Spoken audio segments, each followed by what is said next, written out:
Hey guys, welcome. My name's Chris, here with my wife Rebecca. We own a fitness facility. We're both personal trainers and nutrition coaches. And one of the things that we get brought up a lot in our business with potentially new clients is this idea of how much should women lift weights. And so we thought we'd dive into weight training, how much should you lift, that sort of thing with our female clients. So that's kind of what we're here to talk about today. And Rebecca, being a female, can share her perspective on lifting weights and, how it's perceived by the community, how she feels, and all of that. So, yeah, Rebecca's been I'll let you share your story, like, how you got into it and just kind of your experience Yeah, in the exercise world. yeah, absolutely. Um, yeah, so I guess I kind of started in soccer in elementary school or whatever. The doctor told me I was fat, right? Go play soccer. So anyway, I did that. I played goalie because I hated to run. Um, and yeah, so I did that. And then in high school, I kind of found the weight room, which was definitely my thing. Um, and so yeah, I just kind of used the weight room through high school, like really got into it in college. Um, After college, I did a little CrossFit and then I married my husband here who owned a gym, and so, now I work out every day, help others with it. So yeah, that's kinda where I come at it from, but why don't you tell us a little bit about, like, the females that come in and train and what their fears are and that sort of thing? Yeah, absolutely. So with my role, in the business, I meet with all of our potential new clients, um, and kind of create a path forward for whatever their end goal is. And most people, just in dialogue, want to lose weight. They want to tone up, kind of get back to where they were in high school, um, but they don't want to look like a man. Like that's the biggest fear. Is like I want to have the health benefits, but I don't want to look like a dude. And so, uh, from my perspective, it's really hard to get to the point where you look like a dude if you're a female. Um, like, you don't just, like, pick up weights and all of a sudden you're buff. Um Yeah, it's very intentional, like, you have to, like, extreme train for that, you have to eat for that, you have to do all these different things, and then you also have to, like, supplement, like, your hormone side of things and other things to kind of, like, give your body the ability to bulk as a female. Because in general, like, women have lower testosterone than men, and that's why it's easy for men to bulk and not so much females. Right, yeah, we naturally are built to put on muscle, right? As long as we're eating right and exercising enough, lifting enough weight, uh, whereas females like the 5 pounders and 10 pounders, eating even more weight than that is not gonna, Yeah, the like, moderate weights, like, yeah. you're heavy, but you're not, like, 1 rep maxing, like, every time you're in the gym. Absolutely. So you have a decent amount of muscle compared to maybe most females. Yeah. What is your daily experience like at in the community? I'll share my experience with like how she's perceived in the community, but like how do you feel? I feel great. I mean, I don't feel any I don't know, I guess what you're trying to get at, but I mean, I feel fine. I get comments pretty much everywhere I go, just based on my muscle mass, and I get the, like, "How much do you bench?" question quite often, um, and that sort of thing, but I mean, I've actually trained to be strong, and I've worked at it for years. I'm Like a lifetime. I'm 39 and I've been working on it since college, you know? Um, and so yeah, like I didn't get this way overnight, like, and if I didn't eat the way I do, I wouldn't stay this way. Um, and so I actually work very hard at that. And so like I enjoy my body. I'm proud of my body. And so I actually enjoy the compliments I get out, but like sometimes it's just I don't know, awkward. That's the right phrase. When somebody comes out of their way to say like, "Hey, do you work out?"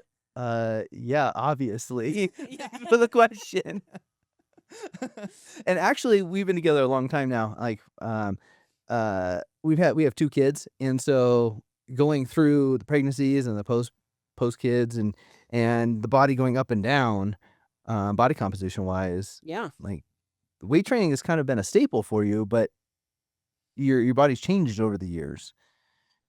Yeah, and I would say actually the fact that I lift weights and the fact that I have more muscle mass really helped me bounce back from those pregnancies, like, super fast. Um, like, in particular with our daughter who's now 5, I had a C-section with her, and I was back in the gym walking, I think, 2 weeks after I had her, Mhm. and then, like, a month after that, I mean, I was back to, like, lifting weights. And so, like, the pure healing process is so much faster when you have the muscle to start with. And so, like, that for me is a big thing. Like, if I get sick, if I hurt myself, if I, go through pregnancy, like, all those things, like, I bounce back so much faster because I have put the time in at the gym, and so it's worth it for me. Absolutely. So for females that wanna get started in lifting weights, like, you it takes a lot of time to build muscle. Not a lot of time overall, but, like, you're not gonna pick up weights one day and then all of a sudden be like, "Whoa, I have too much muscle." So you Yeah, can always it's a throttle that it's a down if you slower wanna, right? process, right? Like, Uh yeah. 'Cause not everyone wants to have the same look or the same feel, same strength, whatever. Touch I guess a little bit on what you've been able to, not achieve, but, like, how do you plan your workouts? Like, how much do you work out? You say you work out every day. Yeah, so I try to work out 5 days a week. Sometimes it's 4, it just depends on kid life and parent life and that sort of thing. Um, but I try to hit legs at least twice a week, and then I kind of split my upper body into 2 different days. And so I'll hit at least every muscle group once a week. Mhm. I hit legs twice for sure, and then I kind of have like I don't know, a bonus day of sorts where Like a functional day.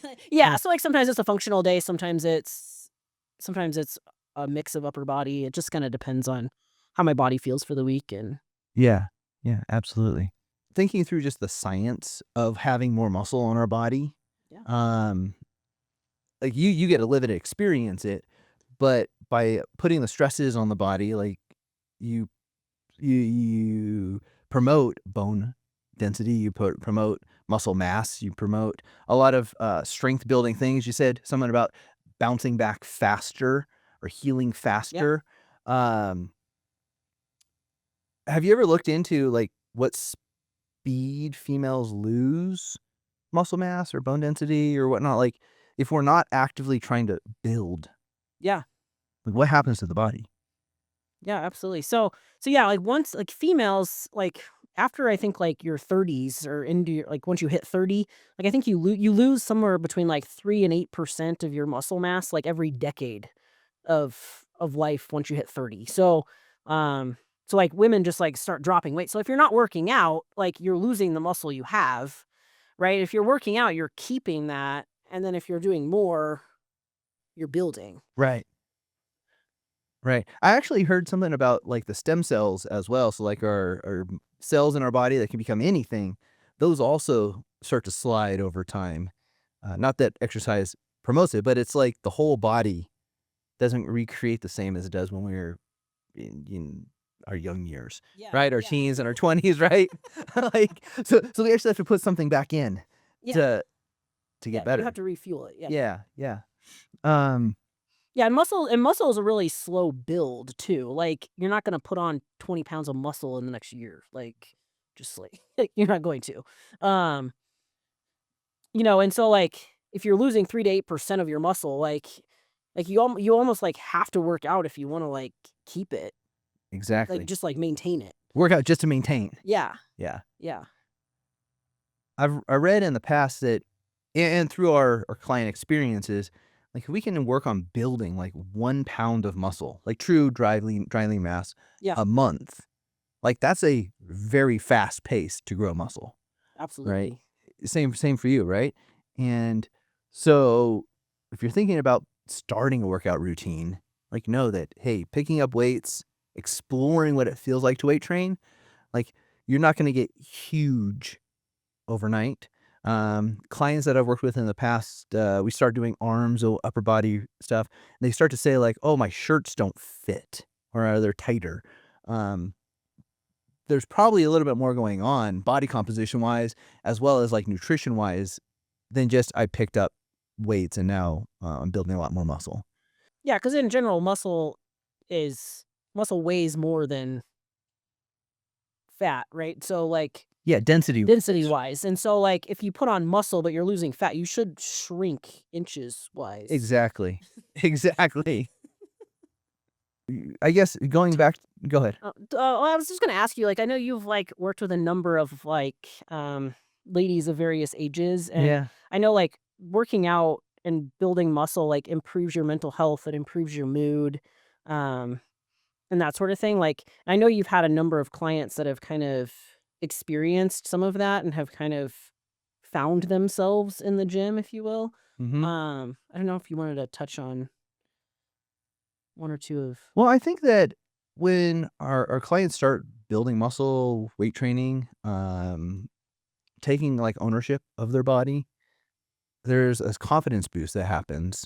Um, yes, of course, like, as our body composition changes, we have more muscle, we end up burning more calories throughout the day. There's all these, additional health benefits, but just sheerly knowing that their body is capable of doing things Mhm. is awesome, right? Whether it's like, I always joke about, like, my older population that, uh, come in with a very specific goal, and that's to be able to age gracefully, or those that have regressed to the point where they're not aging gracefully and they wanna get it back.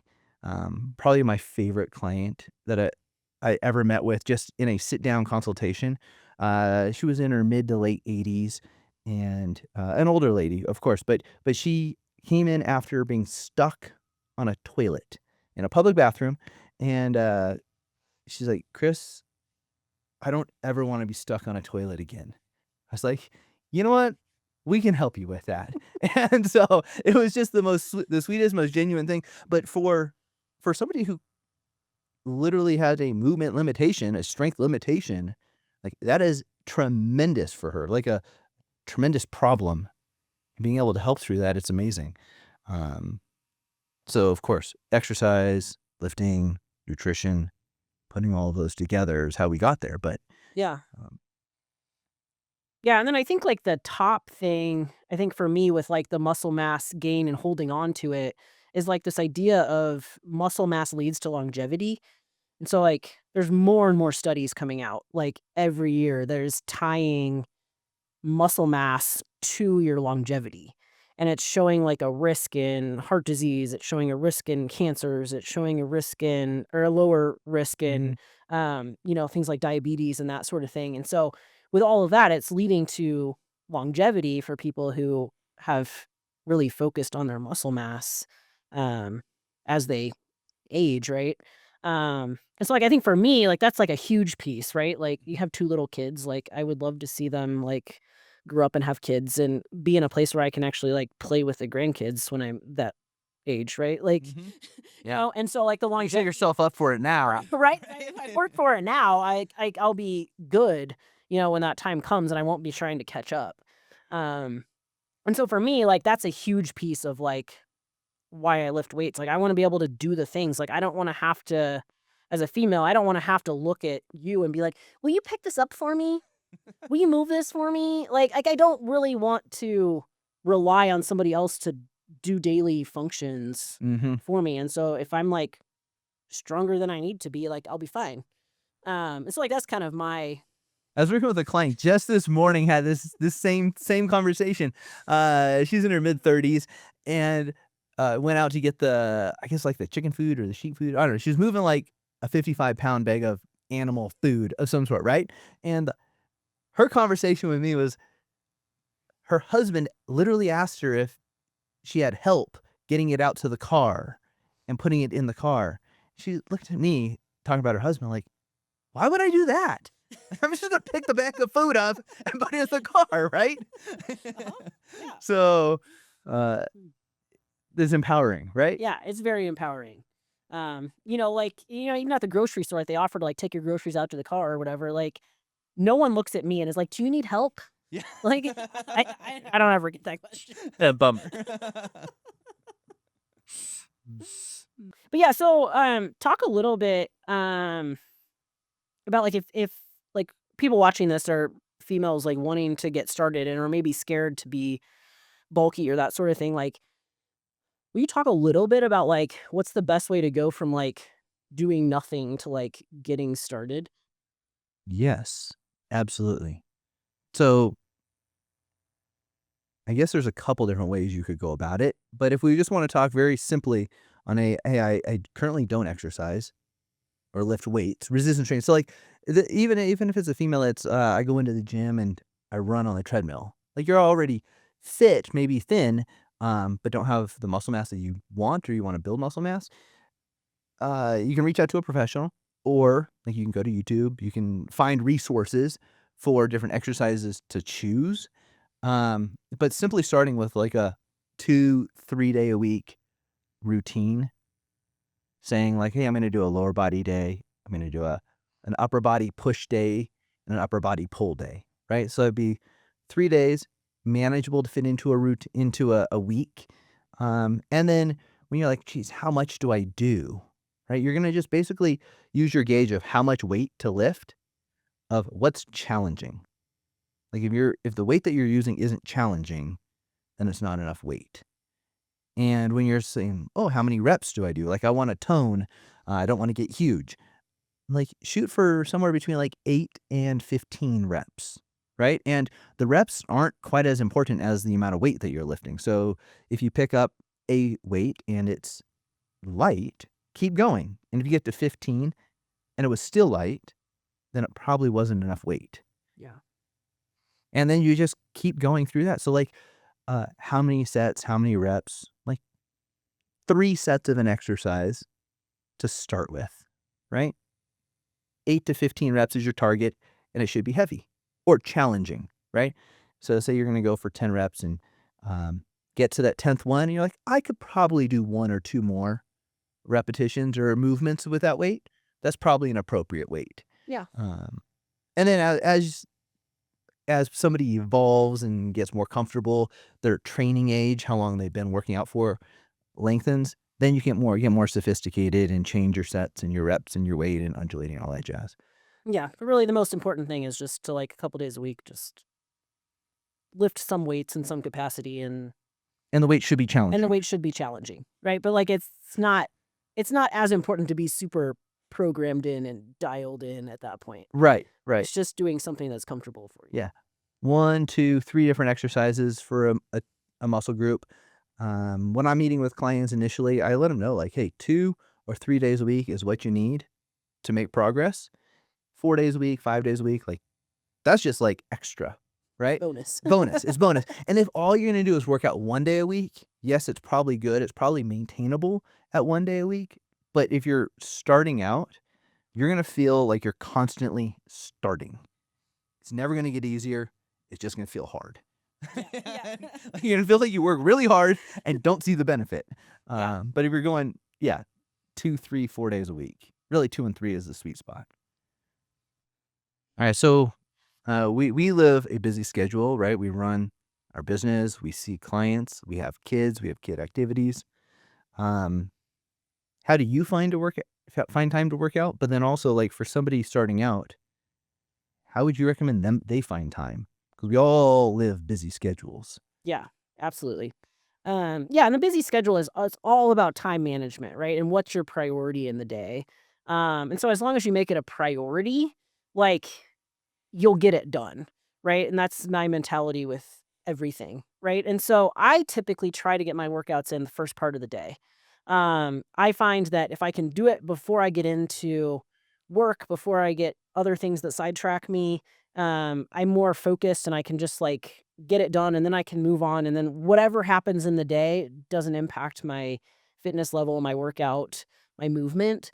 So that's what I typically try to do. I'm now training really early mornings a couple days a week. So like sometimes that's not my first thing I get done. But I always block time on my calendar and I force myself to drop everything I'm doing and get that workout in. Um, because otherwise, if I don't prioritize that, something else will come above it. And then I won't get those in. And so it's really just a matter of prioritizing things in your own brain in terms of what's actually important to you, and then getting it done. Um, How long do most of your workouts last? How long would you recommend somebody starting out allocate for a workout? I think in general, like 45 minutes to an hour, I think is good for most people on a general workout. There are times when like I work out really hard that I'm in there for like an hour and a half or 2 hours or something, but like for most people, like that's just not necessary. Um, Really, if you're in there and you're lifting a moderate amount of weight and you know, getting you're challenging yourself, but not like extreme training, like 45 minutes to an hour should be sufficient Yeah, time to get a good workout in. absolutely. We were talking about, prioritizing it in the day, like, if for our clients, I always say, like, schedule it. If it's actually blocked Mhm. off in your schedule, it's easier to do, or to get done. The other thing is there's 24 hours in a day. So, like, Yeah. if you say, "I'm gonna work out before work or before the kids get up," and you choose not to, well, sleep through the alarm, whatever, Yeah. you can do it on your lunch break. You could do it after work, after the kids go down. There's options, it's just a choice. Like, do you choose to sit on the couch or do you choose to Oh, yeah, it's just go exercise? it's definitely a choice, and yeah, and, like, if you're finding yourself not getting up for your alarm to work out before the kids get up or before your day starts, like, maybe you need to prioritize your evening. Right? Maybe you're not a morning To go to person. bed a little earlier so you will Yeah. get up, or maybe your workouts need to shift to the evening, just depending upon, like, what time of day you function best in, Mhm. um and I think it's just really a matter of figuring it out. Like, I've never been a morning person my whole life. I still don't consider myself a morning person. Um, but I find that, like, with kids and with all the activities, like, I have to get my workouts done in the morning. Because by the time the kids get off school, it's just, like, kid time Mhm. till it's time for bed, so It's an interesting thing of, starting a program, like, committing to it, and then saying, "Do I stick with it?" Or, like, "Do I let one speed bump get in my way?" Do I one speed bump meaning, like, one excuse or one, like, what feels like a legit reason. yeah, Uh everyone starts with, like, a legit reason to, like, "Oh, I'm not gonna come today because, X, Y, or Z." And then it just snowballs from there. I think that's just human nature. Like, you let one thing get in the way of whatever it is, like, in this instance, we're talking about workouts, but, like and then you just like, "Oh, well, it worked that one time and it didn't Mhm. hurt me, so I'll do it again." And Yeah. then it builds on itself, and so, like, that's where, like, you have to prioritize it. Like, if it's not important to you, you're not gonna do it. Um, and so, like, you just have to put it at the top of your list. Yeah. How long would you say, uh, somebody starting a routine should commit before they say, like, "Yeah, this is for me," "This isn't for me." Like, how long do you s would you yeah, you suggest, somebody give weight training or resistance training, strength building, any of those things to know, like, "Hey, am I making progress?" Yeah, so this might sound like really long to you, but like I really think 12 weeks is that sweet spot of like making a lifestyle change. So like I say this with nutrition as well. Like if you can stick with something for 12 weeks, you can do it consistently for 12 weeks. It's going to become second nature to you to where you don't even think about it, you just go do the thing. Mhm. Right? And if you quit, if you only go like a month, like you go 4 weeks and then you like take a week off, like most of those things just fall off and you never go back to them. They're never like they never become part of your life, right? Mhm. Um, and so it's really just like I think 12 weeks is long enough. It's like 3 months long. Yeah. It's a long enough runway where you've actually made sustainable change. Mhm. And so like and you can actually see body changes, you can feel like joint changes, you can feel the effects of weight training. Yeah. I always thought of it as, like, the first month, you can start to feel changes are happening. The second month, you yourself can see changes, and then the third month, others can see the changes, right? And so if you immediately are waiting for, "Hey, I want somebody else to give me feedback that, hey, I'm doing good," Yeah. right away, like, you can't expect that. Like, it takes time, whether you're building muscle or losing weight. The journey is the journey. Yeah. So do you find that people see change in in themselves before others see it in them? Because I've seen the opposite of that. Oh, interesting. Yeah. I think people can feel it. I think people can feel it. Feel it first. The first month, right? Like, I think, like, they feel different. Their Yeah. energies are different, their body moves different, like, they can feel. Yeah, I mean, that and then their clothes start to fit different, which I guess is them feeling it or seeing it, right? In the mirror, it might not be quite as obvious. Yeah, like, I find more people come and they're like, "Other people are noticing I'm doing this." Before they, like, before they say, like, "I'm noticing I'm, like, smaller, I'm noticing." Like, they might notice their clothes are fitting different, but they're not feeling like they've made change. Yeah. Well, at the gym for us, we actually track everyone's progress, and Yeah. so Yeah. we can Yeah. quantitatively see what's happening, but without that tracking tool, it's Yeah. just Absolutely. gotta stick with it. Well, I hope you guys have found this helpful. We had fun chatting about it. Yeah. It's a fun topic for us in our household. Whenever we're out at restaurants or whatnot, inevitably somebody comes up to Rebecca and asks if she works out or she does CrossFit or whatever. And thought we'd just share our experience. So tune in for more ways to stay strong, stay healthy, eat well. Thanks, guys.